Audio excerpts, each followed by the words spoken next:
qu'on est la meilleure tribune du championnat. Mais oui, je veux dire qu'on est la meilleure tribune du championnat. Allez, on va commencer les actus avec les internationaux, mon cher Vincent, puisqu'on en a pas mal qui ont été sélectionnés, qui se sont sélectionnés, pas du tout, qui ont été sélectionnés, c'est beaucoup plus français. Eux-mêmes, exactement.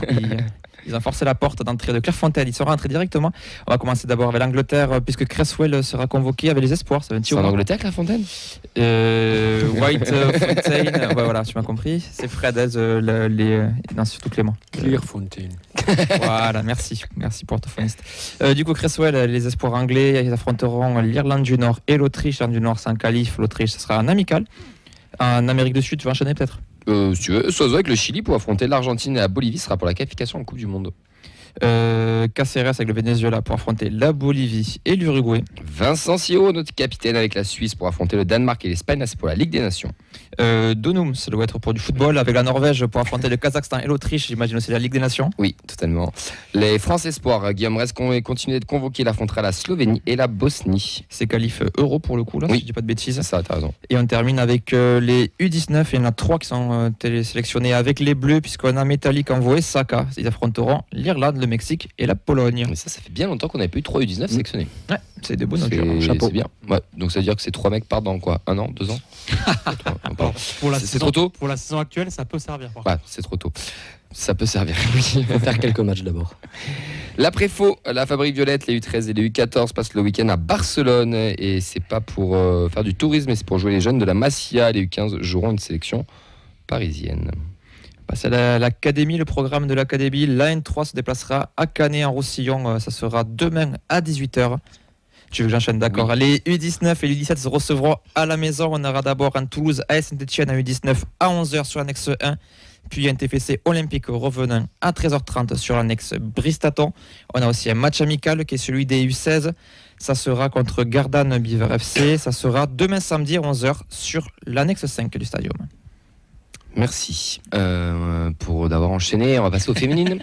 Les féminines, elles ont eu un match amical cette semaine. Et comme vous avez l'habitude dans l'émission, dans la feuille de match, on a des retours du coach Antoine Gérard qui nous fait toujours le plaisir de nous répondre à toutes nos questions. Et là, elles ont gagné 5-0 face à Montauban avec un doublé d'Alexandra Atamaniuk, je suis désolé pour la prononciation. Ok, et des réalisations aussi signées CN Altunkulak, Chloé Marty et Luna Lapassouz. Donc, on a déjà demandé une question toute simple au coach. Un petit retour sur le match, sur cette première et cette deuxième mi-temps. Écoute, le match était à deux visages, puisqu'il y avait 0-0 à la mi-temps. On a eu une première mi-temps très poussive sur le plan technique, mais aussi sur le plan de l'agressivité. Montauban était bien en place et nous a beaucoup gênés. Puis on n'a pas mis, je dirais, la qualité qui aurait dû émaner d'un effectif de seconde ligue sur la première mi-temps. Donc on est rentré un peu déçus. À la mi-temps, on a changé quasiment l'intégralité de l'équipe en seconde mi-temps. La fraîcheur athlétique des entrantes et aussi la qualité qu'elles ont mis sur la seconde mi-temps a permis de faire évoluer le score assez vite. Donc c'était plutôt positif, en tout cas sur la deuxième partie du match. Ensuite, avant qu'on passe au deuxième vocal, on a une petite précision pour les jeunes. Ouais, c'est Squeak09 qui vient de nous dire que l'académie parisienne des U16 a été battue 4-0 par nos U15 pour le coup. Voilà.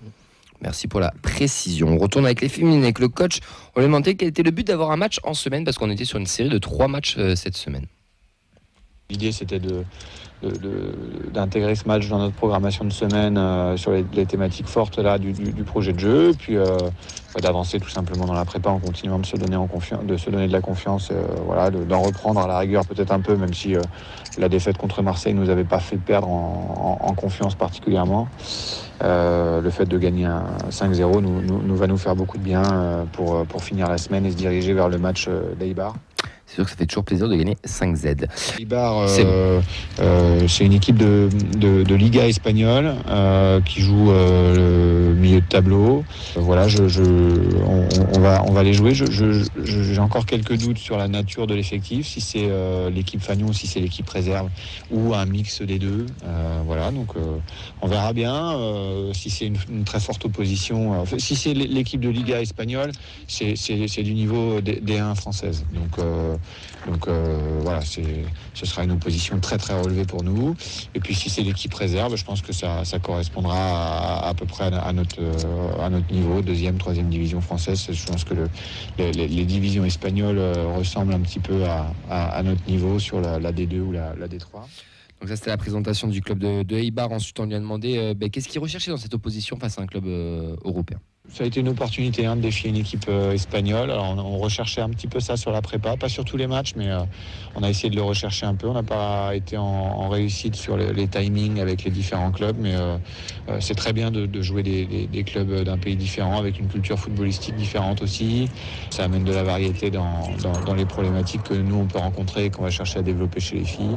Donc voilà, c'est très bien. Ce sera l'avant-dernier match de prépa avant l'amical contre Nice du dimanche 8, avant d'attaquer le championnat contre Thonon.